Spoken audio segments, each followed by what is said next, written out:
বসন্ত রোগ হল কিনা গো আয়েশা বসন্ত রোগ তো দূরের কথা রে আয়েশা আমি আল্লাহর হাবিব যখন কখনো প্রস্রাব পায়খানার প্রয়োজন হতো রে আয়েশা প্রস্রাব পায়খানা করতে দেরি হতো রে আয়েশা আল্লাহর কসম আল্লাহর জমিন আমার প্রস্রাব পায়খানা গুলি মুহূর্তের ভিতর গিলে ফেলতে দেরি করতো না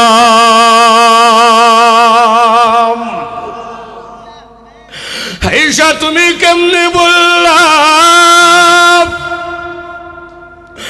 আমার জীবনে বসন্ত রোগ হলো কিনারে আয়েশা রে আয়েশা আমি নবীজি তো এমন একজন নবীজি আমি যখন রাস্তা দিয়া চলতাম আমার যখন শরীর মুবারক গামতো রে আয়েশা মক্কা মদিনার ছোট ছোট বাচ্চাগুলি বোতল নিয়া শিশি নিয়া আমি নবীজি গাম মুবারক গুলি ঢুকায়া রাখতো সাহাবীরা যখন কোনো অনুষ্ঠানের জন্য বের হইতো আমি নবীজির গাব মুবারক গুলি গিয়ে তাদের দেহে যায় আতর মাখাইত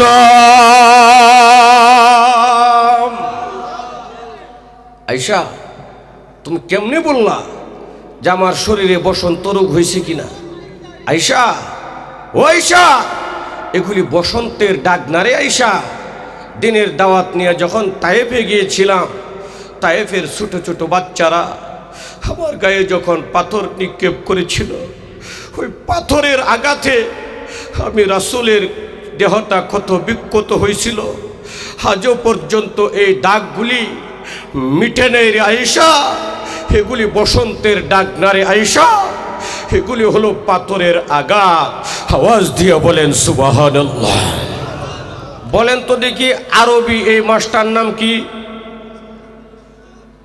হ্যাঁ রজব মাস জুড়ে বলেন কি মাস এই পিছনের বাইরে বলে না কি মাস রজব মাস রজব মাসে ইসলামের ইতিহাসে সবচেয়ে আশ্চর্যজনক সবচেয়ে গুরুত্বপূর্ণ সবচেয়ে একটা দামি ইতিহাস ঘটেছিল যে ইতিহাসটার নাম হলো মেরাজের ইতিহাস কার ইতিহাস জোরে বলে না কার ইতিহাস মেরাজের ইতিহাস এই রজব মাসে ঘটছিল আমি আপনাদের সামনে সূরা বনী ইসরাইলের মেরাজ সংক্রান্ত যে আয়াতগুলি ওখান থেকে আয়াতের অংশ বিশেষ তেলাওয়াত করছি আল্লাহ যদি আমাকে তৌফিক দান করেন এই মেরাজটা কেন হয়েছিল কিভাবে হয়েছিল কি কারণে হয়েছিল এর কিছু দৃষ্টান্ত আপনাদের সামনে তুলে ধরার চেষ্টা করব আমা তৌফিকি ইল্লা বিল্লাহিল আলিয়্যিল আযীম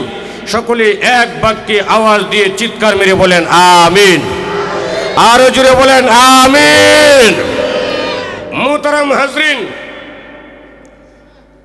আল্লাহর হাবিবের জীবদ্দশায় যখনই মেরাজ মাস এসেছিল তখনই আল্লাহর নবী একটা দোয়া বেশি বেশি পাঠ করত যে দোয়াটা হলো প্রসিদ্ধ একটি দোয়া নবীজি আল্লাহর কাছে চাইতেন টানা 2 মাস একদিন না 2 দিন না এক সপ্তাহ এক মাস এরকম না এক টানা 2 মাস আল্লাহর কাছে দোয়া করতেন কি দোয়া করতেন আল্লাহ রাসূল বলতেন আল্লাহুম্মা বারিক লানা ফি رجب وشعبان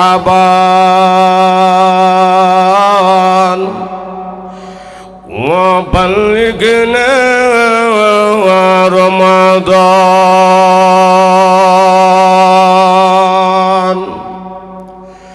اللهم بارك لنا في رجب وشعبان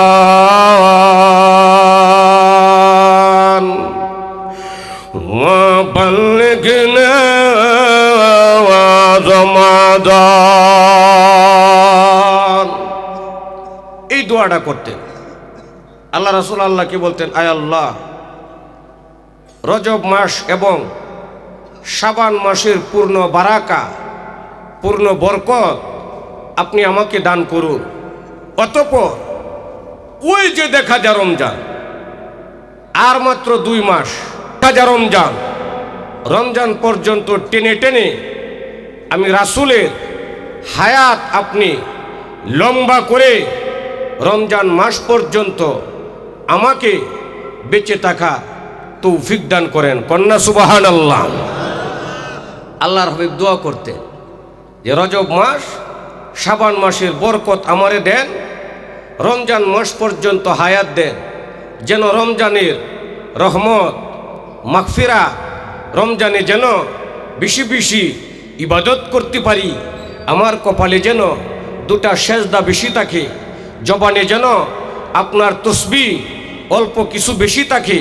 এই জন্যে আমল করার নিয়তে আল্লাহর হাবিব আল্লাহর কাছে হায়াত ভিক্ষা চাইছেন। বুঝা যা আমলের নিয়তে আখেরাতে নাজাত পাওয়ার আশায় আল্লাহর কাছে হায়াত চাওয়া জায়েজ আছে। কথা বলেন ঠিক কিনা? আরো জোরে বলেন কথা ঠিক কিনা?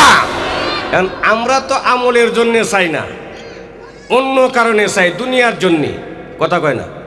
জোরে কয় না? পিছনের বাইরে কয় না? কেমনে বুঝেন? বাড়ির পাশে একজনে 1 কাঠা জমি বেচবো 10%, হ্যাঁ উৎপাইটা বই রয়েছে। এই লোকটা যদি জমিটা বেচতো, হ্যাঁ কিন্তু লোকটাও আজ্ঞা না বেচবো, বেচে না। মনে মনে হ্যাঁ আরে এই জমিটা যদি কিনতারতাম, খুব ভালো একটা জমি, তাইলে আমার ছেলের জন্য রাইখা যাইতাম, জমিটা যদি কিনিয়া থইয়া যাইতারতাম, তাইলে আমার আর কোনো আফসোস আসিন না, আমার আর কোনো দুঃখ আসিন না। জমি কিনার লাগিয়া হ্যাঁ বাইসা থাকতো চা। চিল্লায় বলেন কথা ঠিক কিনা? আরো জোরে বলেন কথা ঠিক কিনা? বুঝেন? বলতেছে হারে ছেলেটারে যদি মালয়েশিয়া ফাটাইতারতাম, আর মেয়েটারে যদি একটা সরকারি চাকরিজীবী দেখে বিয়া দিতারতাম, তাইলে আর কোনো দুঃখ ছিল না, বাঁচলেও কোনো আফসোস নাই, মরলেও কোনো আফসোস নাই। ছেলে মালয়েশিয়া পাঠাইতো, মেয়ে সরকারি চাকরিজীবীর কাছে বিয়া দিত, ই আশায় বাইসা থাকতো চা। এই ধরনের আহাম্য আমরার সমাজও আছে না নাই? পিছনের বাইরে বলে না আছে না নাই? বুঝেন? গুরুত্বপূর্ণ আলোচনা সামনে আইতেছে। ইবাজান দেখলাম প্রত্যেক দিনই মেয়ে খুঁজে। কি ব্যাপার? একদিন যা মধুপুর, একদিন যা ফুলবাড়িয়া, একদিন যা জামালপুর, একদিন যা শেলপুর, একদিন যা পুরসর, একদিন যা বিদ্যাগঞ্জ, একদিন যা খামারের বাজার। কি ব্যাপার? আপনি প্রত্যেক দিন মেয়ে খুঁজেন কেন? সেরারে বেহরাইতাম। কারে? জোরে কয় না কারে? ছেলেরে বেহরাইতাম। আমি কইলাম এত ফাগলে আমি ওই পাত্রী খুঁজন লাগবো, ধৈর্য ধরুন আল্লাহর কাছে চান মিলাই দিব। না হুজুর একটা বিপদ আছে। আমি কইলাম বিপদটা কিডা? হ্যার যে দাদা, আমার যে আব্বা, হ্যাঁ বিছনার মধ্যে ভরে রয়েছে। কথা কয় না? জোরে বলে না? হুজুর বিছনার মধ্যে ভরে রয়েছে, খালি নাতি বউডার দেহার অপেক্ষায় হে বাচ্চা আছে। মনে হইতেছে যেন গত সপ্তাহ শনিবারই মারা যাইতো, খালি নাতি বউডার লাগে হ্যাঁ খাড়ের মধ্যে দৌড়ে বাচ্চা রয়েছে। কথা কয় না? কথা কয় না? কথা কয় না? আমি জিগাইলাম হ্যাঁ নাতি বউ দেহা লাগে বাচ্চা রয়েছে কহ, তাহলে এই বুটটা হের মাথার মধ্যে দিল কেডা? মনে মনে ভাবলাম বুধ হের মাথার মধ্যে এইটা ঢুকছে যে কবরও গেলে তারে ফেরেশতারা জিগাইব তুই যে দুনিয়াতে আইস, আচ্ছা কষে দিহি তোর নাতির বউয়ের নাম কি তা? কথা কয় না? জোরে কয় না? নাতি বউয়ের নাম কি? তোর নাতির বউটা দেখতে কেমন? এইটা বুধ জিগাইব। নাইলে হ্যাঁ নাতি বউ দেহার লাগে বাচ্চা থাকতো সা, এটা কোনো কথা হইল? জোরে বলেন এটা কোনো কথা হইল? এইটা হইল আমরার চরিত্র। আল্লাহর হাবিবের জীবনে কোনো গুনাহ নাই, বেগুনা মাসুম, নিষ্পাপ, আল্লাহর পরে যার সম্মান, আল্লাহর পরে যার পাওয়ার, উনি আমলের আশায় আল্লাহর কাছে দোয়া করেন, আল্লাহ গো রমজান মাস পর্যন্ত আমাকে হায়াত বাড়ায়া দিন। এই নবীজি রমজান পর্যন্ত হায়াত চান আমল করার আশায়, আর আমরা হায়াত চাই জমি কেনার আশায়। কথা বলেন ঠিক না? বুঝেন কই আছেন মিয়া? এই জীবন জীবন, এই জীবন জীবন, এই জীবন জীবন নয়। যে জীবনের ভিতরে আমল নেই, এই কপাল কপাল নয়। যে কপালের মাঝে সেজদা নাই, এই চক্ষু চক্ষু নয়। যে চোখে মাওলার ভয়ে পানি নামে না, এই জবান জবান নয়। যে জবানে আল্লাহর তসবিহ নাই, এই অঙ্গ প্রত্যঙ্গ নয়। যেগুলিতে নবীজির সুন্নত নাই, এই কলব কলব নয়। যেখানে আল্লাহ এবং আল্লাহর রাসূলের পূর্ণ আস্থা এবং মোহাব্বত নাই। আওয়াজ দিয়া চিৎকার মেরে বলেন কথা ঠিক কিনা? আরো জোরে বলেন কথা ঠিক কিনা? বাইরে আমার লক্ষ্য করে দেখুন, আল্লাহ নবী বিশ্ব নবী রহমাতুল লিল আলামিন আল্লাহর কাছে দোয়া করে, আল্লাহুম্মা বারিক লানা ফি রজব ওয়া শাবান ওয়া বাল্লিগনা রমাদান। আল্লাহর নবী আল্লাহর কাছে দোয়া করে, প্রভু আমি নবীজির হায়াত আপনি লম্বা করে রমজান পর্যন্ত পৌঁছাইয়া দিন। আগো প্রভু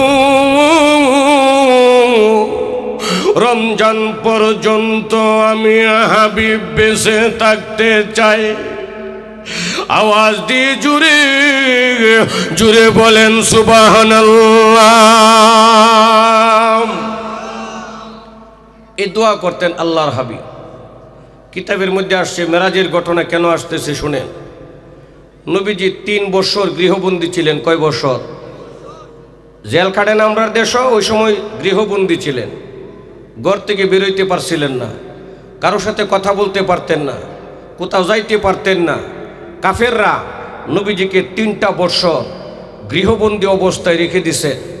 আল্লাহর হাবিব 3 বছর গৃহবন্দী দশা থেকে মুক্তি পাওয়ার পর নবীজির হায়াত যখন 50 বছর, নবুয়তের বয়স যখন 10 বছর, মানে নবুয়তের 10তম বছরে নবীজির হায়াত যখন 50তম বছরে পড়ছে, ওই বছর আল্লাহর হাবিব ছিলেন এতিম। নবীজির বাপও ছিল না, মাও ছিল না, নবীজির দাদাও ছিল না। উনাকে দেখাশোনার দায়িত্বে ছিলেন নবীজির চাচা হযরতে আবু তালেব। এই নবুয়তের 50তম বছর পরে যখন নবীজি গৃহবন্দী থেকে মুক্তি পাইলেন, ওই বছর নবীজিকে দেখাশোনার দায়িত্বে যিনি ছিলেন ওনার চাচা আবু তালেব পৃথিবী থেকে বিদায় নিছেন। সুবহানাল্লাহ কইবেন না? নবীজি কত বিক্ষত, নবীজি মর্মাহত। আরে 3টা বছর আমি একটা এতিম মানুষ, জেল কাটলাম, বাইরে দিয়ে আমার চাচা দুনিয়া থেকে বিদায় নিলেন। ইয়ার 5 দিন পরে, মানে আবু তালেবের ইন্তেকালের 5 দিনের মাথায় নবীজির মুহাব্বতের বিবি ছিলেন। তখন নবীজি দ্বিতীয় বিবাহ করেন নাই। একমাত্র বিবি ছিলেন হযরতে খাদিজাতুল কুবরা রাদিয়াল্লাহু তাআলা আনহা, যিনি নবীজিকে প্রেম দিয়া, ভালোবাসা দিয়া, ধন সম্পদ দিয়া, ক্ষমতা দিয়া, সর্বদিক দিয়া কাফেরদের আক্রমণ থেকে হেফাজতে রাখার চেষ্টা করতেন। ওই কলিজার টুকরা বিবি খাদিজাতুল কুবরাও 5 দিনের মাথায় পৃথিবী থেকে বিদায় নিছেন। সুবহানাল্লাহ কইবেন না? আরে আল্লাহর হাবিবের কলিজাটা কত বিক্ষত হয়ে গেছে, হৃদয়টা ভেঙে গেছে। আমি একটা এতিম, আমার চাচা মারা গেল, বিবি মারা গেল, কাফেররাও নির্যাতনের মাত্রা বাড়ায় দিল। কি করবে হাবিব আমার? সহ্য করতে না পেরে মক্কা থেকে হিজরত করে তায়েফে চলে গেছে। চিল্লায় বলেন সুবহানাল্লাহ। তায়েফ গিয়া 1.5 মাস। কয় মাস? জোরে বলে না কয় মাস? কথা বুঝতেছেন? 1.5 মাস তায়েফ গিয়া আল্লাহ রাসূল দ্বীনের দাওয়াত দিছেন। একজন মানুষ আল্লাহর হাবিবের দাওয়াতে ইসলাম কবুল করে নাই, বরঞ্চ তায়েফের মানুষগুলি নবীজিকে মারার জন্যে ছোট ছোট বাচ্চাদেরকে লিলিয়ে দিলেন। আল্লাহর হাবিবের পিঠটাকে ক্ষত বিক্ষত করে ফেললেন, এমনভাবে রক্তাক্ত করলেন, আল্লাহ রাসূলের শরীর মুবারক দিয়া রক্ত মুবারক গড়ায়া গড়ায়া আল্লাহর জমিনে পড়তে লাগলেন। আওয়াজ দিয়ে জুড়ে বলেন সুবহানাল্লাহ। হযরত জিবরাইল আল্লাহ পাক রব্বুল আলামিন ডাক দিয়ে বলে, জিবরাইল কই গো, তাড়াতাড়ি তায়েফের ময়দানে চলে যাও। আল্লাহর ফেরেশতা বলে, প্রভু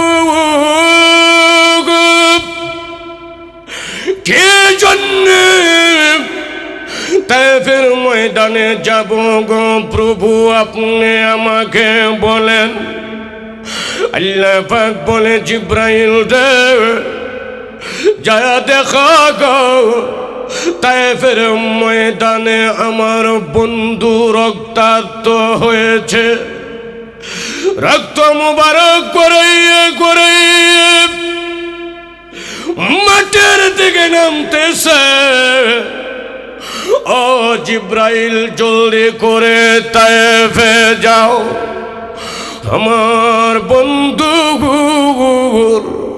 রক্ত মুবারক যদি জমিনে পড়ে জায়গায় তায়েফের জমিন আর জমিন থাকবে না, তায়েফের জমিন তামা হয়ে যাবে।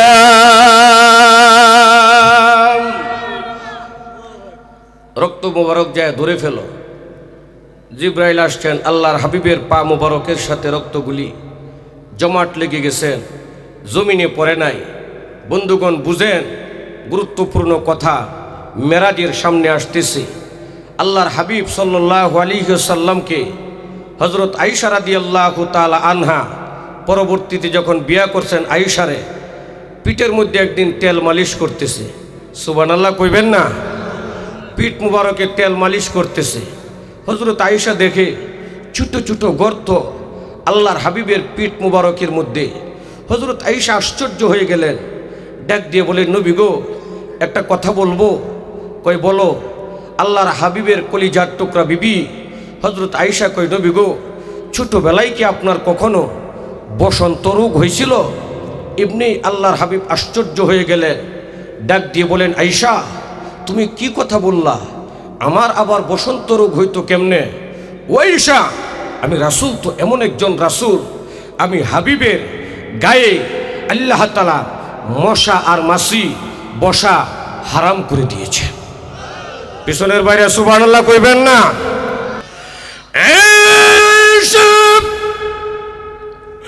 কেমনে রে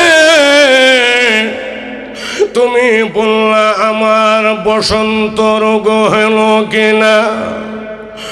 গো আয়েশা,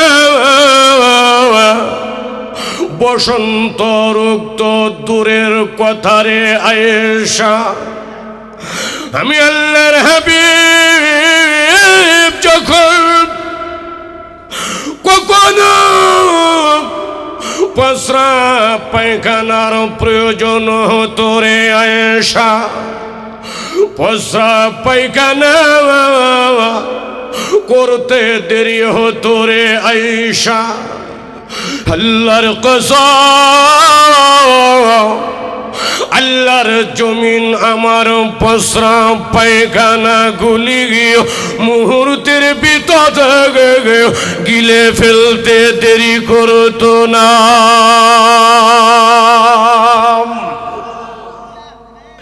আয়েশা তুমি কেমনে বললা আমার জীবনে বসন্ত রোগ হলো কিনারে আয়েশা? রে আয়েশা, আমি নবীজি তো এমন একজন নবীজি, আমি যখন রাস্তা দিয়া চলতাম, আমার যখন শরীর মুবারক গাম তোরে আয়েশা মক্কা মদিনার ছোট ছোট বাচ্চাগুলি বোতল নিয়া শিশি নিয়া আমি নবীজির গাম মুবারক গুলি ঢুকায়া রাখতো। সাহাবীরা যখন কোনো অনুষ্ঠানের জন্য বের হইতো আমি নবীজির গাম মুবারক গুলি গিয়ে তাদের দেহে যায় আতর মাখাইত।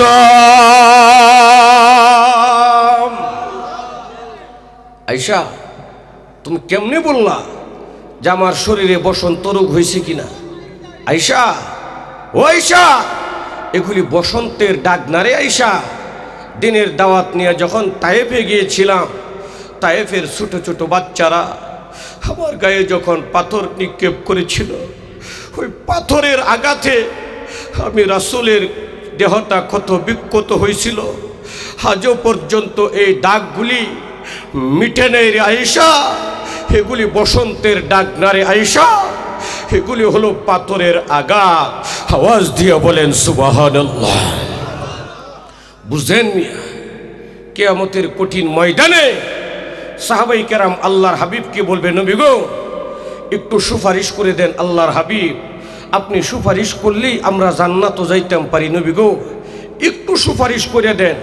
কিতাবের মধ্যে আসছে সাহাবীদেরকে সেদিন আল্লাহর পয়গম্বর পিঠ মুবারক খুইলা দেখাবে, দেখো সাহাবাই কেরাম তোমরা তো এসেছো সুপারিশ নেওয়ার জন্যে, আর এই জান্নাতে যাওয়ার জন্যে আমি কত কষ্ট করছি রে সাহাবি, কত কত বিক্ষত হয়েছি রে সাহাবি। নিজের জন্মভূমি ছেড়ে তায়েফ গেলাম, তায়েফেও জায়গা হলো না, আবার ঘুরে মক্কায় আসলাম, এরপরেও জায়গা দিল না। হিজরত করে জন্মভূমি ছেড়ে মদিনায় চলে গেলাম রে, মদিনায় শান্তিতে থাকতে দিল না। উহুদের ময়দানে দান শহীদ করছে রে। সাহাবাই কেরাম এমনি জান্নাত দিবে না আল্লাহ, বহু কষ্টের বিনিময়ে জান্নাত পাবো। আওয়াজ দিয়ে বলেন কথা ঠিক কিনা? আরো জোরে বলেন কথা ঠিক কিনা? বাইরে আমার লক্ষ্য করে দেখুন,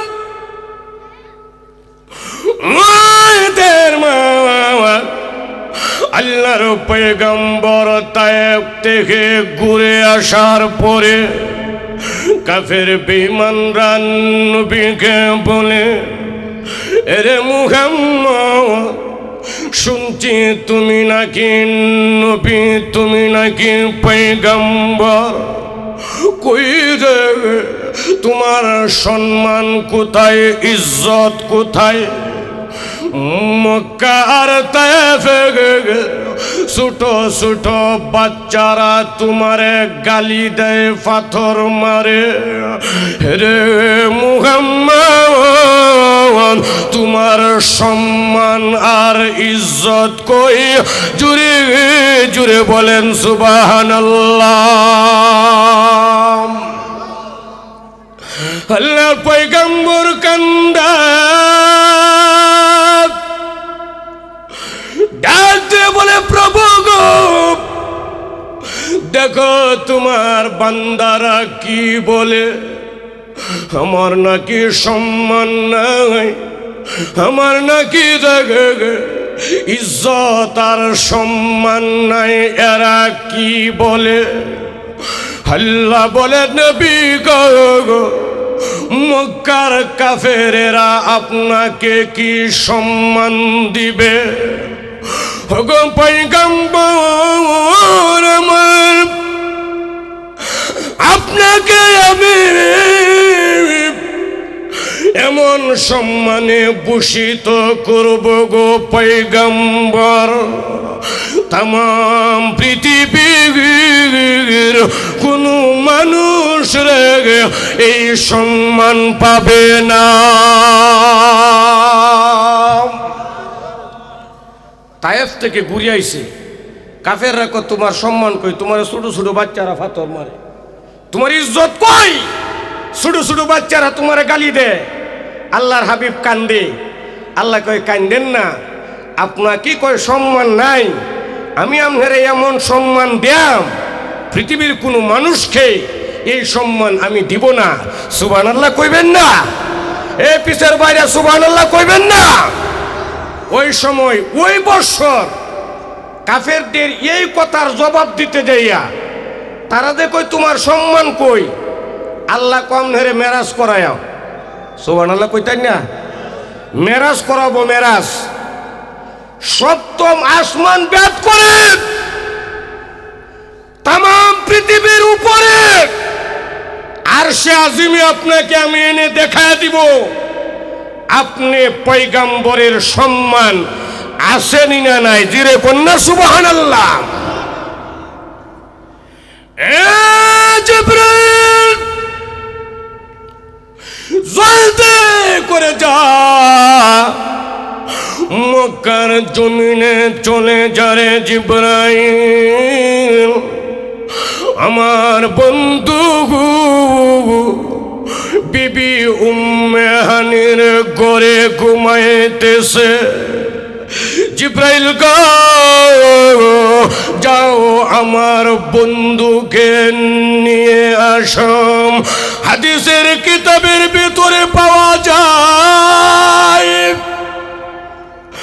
রজব মাসের 26তম দিবাগত রাত্রিতে অর্থাৎ 27শে রজব আল্লাহর হাবিবকে বিবি উম্মে হানিফা উম্মে হানির ঘর থেকে আল্লাহ তাআলা মেরাজে নিয়ে গেলেন। জিবরাইল এখন নবীজি উঠেন, আল্লাহর নবী কই যাইতাম। কথা বুঝতেছেন? এই কথা বুঝতেছেন? বুঝেন, গুরুত্বপূর্ণ পয়েন্ট সামনে আসতেছে। আল্লাহর হাবিবের জিবরাইল একে উঠেন, নবীজিকে কই যাইতাম। আমি যেখানে কইছি এনে যাবে না। নবীজির লোকে রওনা করছে, 7ম আকাশ পর্যন্ত গেছে, সিদরাতুল মুনতাহা পর্যন্ত গিয়া জিবরাইল নবীজিরে ক যাইন। সুবহানাল্লাহ কয় না? যাইন। নবীজি হইল নতুন জামাইয়ের মতো। নতুন জামাই চিনেন? নতুন জামাইয়ের মতো।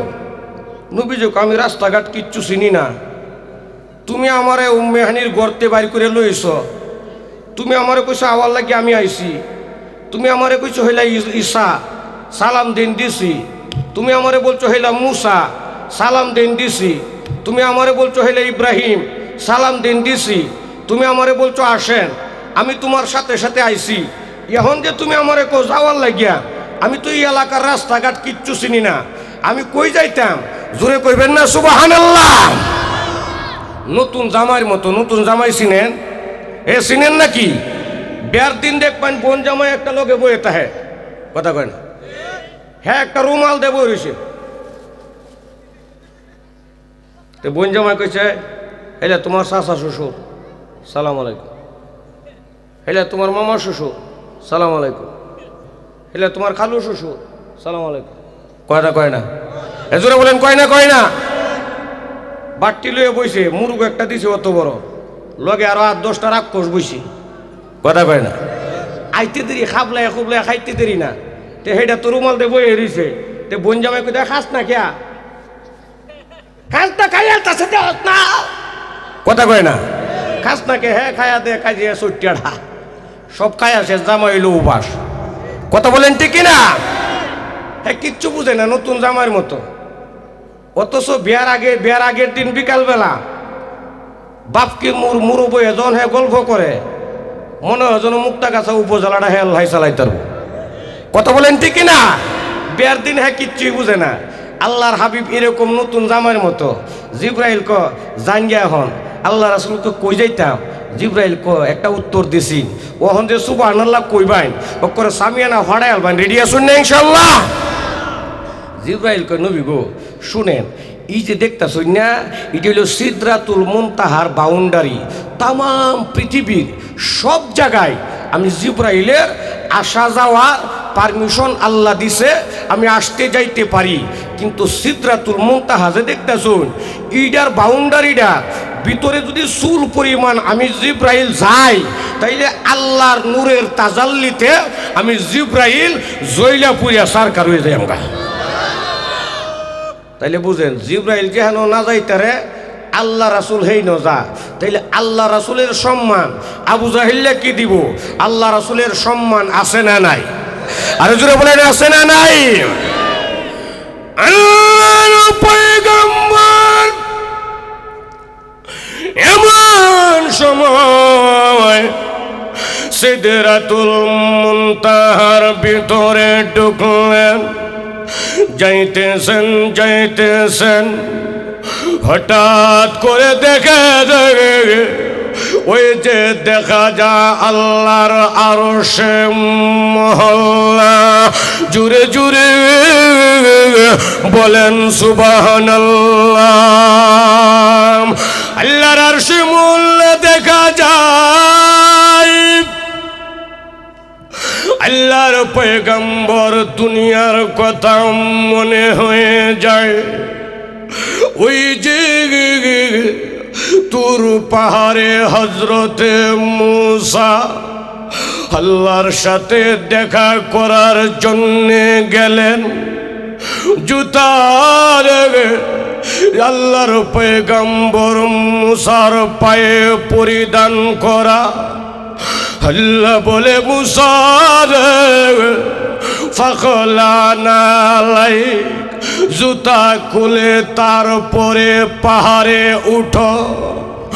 আল্লাহর নবী ডাক দিয়ে বলে আমি পয়গম্বর দুনিয়ার কোন জায়গায় নয় রে, সরাসরি আল্লাহর আরশে প্রবেশ করব। জুতাগুলি যদি রে পায়ে দিয়া আমি আল্লাহর আরশে উঠি, বেমানান অভদ্রতার পরিচয় হয়ে যাবে। আল্লাহর নবী বিশ্ব নবী জুতা মুবারক পাও মুবারক থেকে যখন খুলতে শুরু করে, আল্লাহ বলে নবী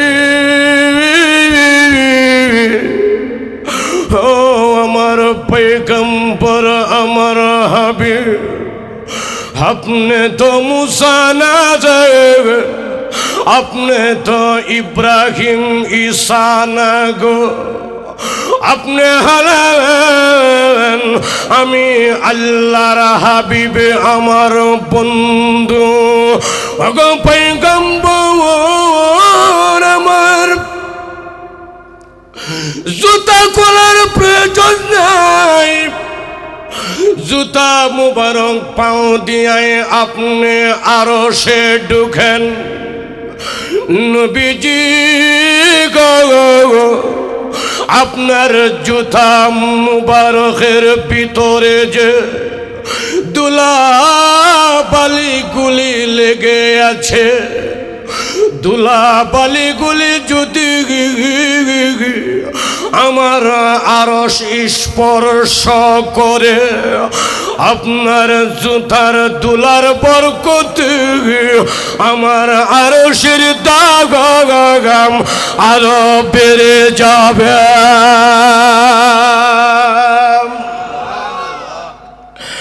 আবু জাহেল বলে আপনার সম্মান কই? আল্লাহ বলে নবী গো আপনার জুতার দুলার বরকতে আরশের দাম বাড়বে। বাবা বুঝাবেন আমার পয়গম্বরের দাম আছে না নাই? হ্যাঁ জোরে বলেন আছে না নাই? জুতা খুইলেন না, লুয়েই ঢুকেন। ঢুকছে কিতাবের মধ্যে আইছে ফাকানা কাবা কাউসাইনি আও আদনা। আল্লাহর হাবিব এবং আল্লাহ তাআলা পাশাপাশি সেরের মধ্যে বইয়া, ভিন্ন দেশের প্রধানমন্ত্রী রাষ্ট্রদূত ভিন্ন দেশে গেলে এক জাতীয় চেয়ারে পাশাপাশি বসে কথা বলেন ঠিক কিনা? আল্লাহর হাবিবের সাথে সাহাবায়ে কেরাম বলছেন, রাসূল বলছেন, আল্লাহ কোরআনে বলছেন যে পাশাপাশি বইয়া আল্লাহ তাআলা আরশে আজিমের উপরে উঠায়া নবীদের নিয়ে কথা কয়। সুবহানাল্লাহ কইবেন না? কথা কয়। আল্লাহর হাবিবরে আল্লাহ ডাক দিকে, নবী গো, ই যে আপনি কই আছেন দেখেন, ই যে আপনি সপ্তম পৃথিবী, সপ্তম আকাশ সব কিছু ভেদ করে আপনি এখন সবার উপরে, আর আপনি আমরা দুইজন ব্যতীত এত উপরে আর কেউ নাই, আমাদের উপরেও আর কিছু নাই। সুবহানাল্লাহ বলবেন না? আরে জোরে বলেন না সুবহানাল্লাহ। আমাদের উপরে আর কিচ্ছু নাই, সব নিচে, সব নিচে। নবী গো, আপনি তাকায়া দেখেন, দেখেন, আপনি তাকায়া দেখেন ভালো করে, আপনার নিচে আমার নিচে আর কেউ নাই, আমাদের উপরে আর কেউ নাই, সব আমাদের নিচে। নবী গো দেখেন, ওই যে আবু জাহেলে উতবা সাইবা যারা কয় আপনার সম্মান কই, আপনার ইজ্জত কই, নবী গো আপনি দেখেন আবু জাহেলে কই আর আপনি কই। সুবহানাল্লাহ কইবেন না? হাই রে, শান্তি পাইলাম না সভাপতি সাহেব। ওহন জুড়ে সুবহানাল্লাহ কইবেন। আমি শব্দটা আবার বলতেছি। আল্লাহর রাসূলকে আল্লাহ বলেন, নবী গো আপনি তাকায়া দেখেন, গলাটাকে ওয়াশ করে লুন। এ সবাই করছে না? আল্লাহ কয়, নবী গো আপনি তাকায়া দেখেন, আপনি কই, আবু জাহেলে কই আর আপনি কই, কই আর আবু জাহেলে কই। চৈত্যার গোরের চৈত্যা, বিলাইর গোরের বিলাই, কুত্তার গোরের কুত্তা। তুই কস নবীর সম্মান কই, দেখ নবী কই আর তুই কই। জোরে বলেন কথা ঠিক না? তোর বাড়িতে গিয়া হাজিরা পায়খানা করে আগে মুথে, তুই কই আর আল্লাহর রাসূল কই। মেরাজের ঘটনাটা এই রজব মাসে ঘটছিল। কোন মাসে? জোরে বলেন না কোন মাসে? বুঝেন মিয়া, নবীজির সম্মান ইজ্জত, এই নবীজির ভালোবাসা যদি পেতে চান, নবীজির সুপারিশ যদি হাসরের ময়দানে চান, তাহলে কাজ করতে হবে তিনটা। জোরে বলেন কয়টা? আরো জোরে বলেন কয়টা? তিনটা কাজ করতে হবে। যদি নবীজির ভালোবাসা চান, যদি হাসরের ময়দানে সুপারিশ চান, এমনি দিত না, কিন্তু তিনটা কাজ করা লাগবে। কয়টা? তিনটা। এটাই হলো আজকের ওয়াজের সবক আমার পক্ষ থেকে। বাকি অন্যরা কি দিবে জানি না। আমি আপনাদেরকে আজকে সবক দিতেছি তিনটা। জোরে বলেন কয়টা? নবীজির ভালোবাসা পেতে হলে, হাসরের ময়দানে সুপারিশ পাইতে হইলে কাজ করতে হবে কয়টা? এ পিছের বাইরে হাত উঠায় দেখান কয়টা? আরো জোরে বলেন কয়টা? হাত নামান। 1 নম্বর জবানে দুরুদ, 2 নম্বর অন্তরে মুহাব্বত, 3 নম্বর অঙ্গ প্রত্যঙ্গে সুন্নত। এবার আপনারা বলেন, আমি শুনি। 1 নম্বর কি? জবানে দুরুদ। জোরে বলেন 1 নম্বর কি? 2 নম্বর কথা বলে না? 2 নম্বর। 3 নম্বর অঙ্গ প্রত্যঙ্গে সুন্নত।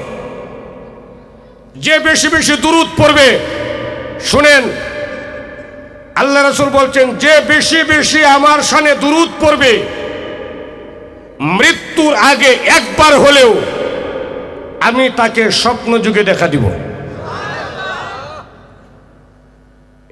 সভাপতি সব অসুস্থ দেখে আপনারা অসুস্থ, তাহলে সুবহানাল্লাহ তো আজ থেকে চিল্লায় এখন না সুবহানাল্লাহ। মৃত্যুর আগে হলে একবার স্বপ্ন যুগে দেখা দিব। যেই ব্যক্তি আমাকে স্বপ্ন যুগে কোনো না কোনো দিন দেখতে পারবে, আল্লাহর জান্নাত তার জন্য ওয়াজিব হয়ে যাবে। তাহলে দুরুদ, দুরুদ অনেক প্রকারের আছে। ছোট্ট একটা দুরুদ শিখায়া যায়। সাল্লাল্লাহু আলাইহি ওয়াসাল্লাম, সাল্লাল্লাহু আলাইহি ওয়াসাল্লাম। ঘুমাবেন, ঘুমানোর আগে কয়েকবার পড়িয়াল ভাই সাল্লাল্লাহু আলাইহি ওয়াসাল্লাম, সাল্লাল্লাহু আলাইহি ওয়াসাল্লাম, সাল্লাল্লাহু আলাইহি ওয়াসাল্লাম, সাল্লাল্লাহু আলাইহি ওয়াসাল্লাম। ঘুমায় পড়বেন। ঘুম থেকে উঠা কয়েকবার পড়িয়াল ভাই। এটা ওযু গোসল লাগতো না, ওযু করণ লাগবে এরকম না, ওযু সহকারে পড়ন লাগতো না। সাল্লাল্লাহু আলাইহি ওয়াসাল্লাম, সাল্লাল্লাহু আলাইহি ওয়াসাল্লাম, সাল্লাল্লাহু আলাইহি ওয়াসাল্লাম। রাস্তা দিয়ে হাঁটতাছেন, কয়েকবার পড়িয়াল ভাই। দোকানদারি করতেছেন, অবসর, কয়েকবার পড়িয়াল ভাই। রাস্তায় কৃষিখাতে কাজ করতেছেন, কেউ নাই, পড়তে থাকবাই। অফিসে বয়ে রইছেন, কয়েকবার পড়িয়াল ভাই সাল্লাল্লাহু আলাইহি ওয়াসাল্লাম, সাল্লাল্লাহু আলাইহি ওয়াসাল্লাম, সাল্লাল্লাহু আলাইহি ওয়াসাল্লাম। পারবেন কিনা কোন? পারবেন কিনা? কঠিন আমল দিছি না, কঠিন না, সহজ, সহজ আমল। নবীজিকে স্বপ্ন যুগে দেখতার ভাই। এটা আমি আমার কথা না, নবীজির কথা। কার কথা? জোর বলেন, কার কথা? 2 নম্বরে মুহাব্বত। বিবি, বাচ্চা, বাপ মা, ভাই বোন, আত্মীয় স্বজন, সবার চাইতে বেশি নবীজিকে ভালোবাসবেন। পারবেন না ইনশাআল্লাহ? 3 নম্বর সুন্নত। জামা পরবেন, ডান পাও আগে, ডান হাত আগে দিবেন। জুতা পরবেন, ডান পাও আগে দিবেন। মসজিদে ঢুকবেন, ডান পাও আগে দিবেন। বাইরে হইবেন, বাম পাও আগে দিবেন। বাথরুমে ঢুকবেন, বাম পাও আগে দিবেন। বাইরে হইবেন, ডান পাও আগে দিবেন। উপরে উঠবেন, আল্লাহু আকবার বলবেন। নিচে নামবেন, সুবহানাল্লাহ বলবেন। সমতল ভূমিতে চলবেন, লা ইলাহা ইল্লাল্লাহর জিকির করবেন। এরকম ভাবে সর্বক্ষেত্রে আপনার অঙ্গ প্রত্যঙ্গগুলিকে, মাথায় টুপি, মুখে দাড়ি, যখন আপনি সুন্নতের রঙে রঙিন করবেন, আল্লাহর হাবিব হাদিস বলে গেছেন, মান আহাব্বা সুন্নতি ফাকাদ আহাব্বানি ওমান আহাব্বানি কানা মাই ফিল জান্নাহ। যে ব্যক্তি আমার সুন্নতকে ভালোবাসবে, মুহাব্বত করবে, সে যেন আমাকে মুহাব্বত করবে। যে ব্যক্তি আমি নবীজিকে মুহাব্বত করবে, সেই ব্যক্তি ওখান যে সুবহানাল্লাহ কইবেন, ফাড়ে আলবেন। রেডি আছেন ইনশাআল্লাহ? আল্লাহর নবী বলেন, যে ব্যক্তি আমাকে মুহাব্বত করবে, সেই ব্যক্তি আমি নবীজির সাথে সরাসরি আল্লাহ জান্নাতে ঢুকবে। কয়টা কথা কইলাম? জোরে বলেন, কয়টা? জবানে রাহরে না, জবানে এক বাক্যে বলেন সকলে, জবানে, অন্তরে, অঙ্গ প্রত্যঙ্গে সুন্নাত।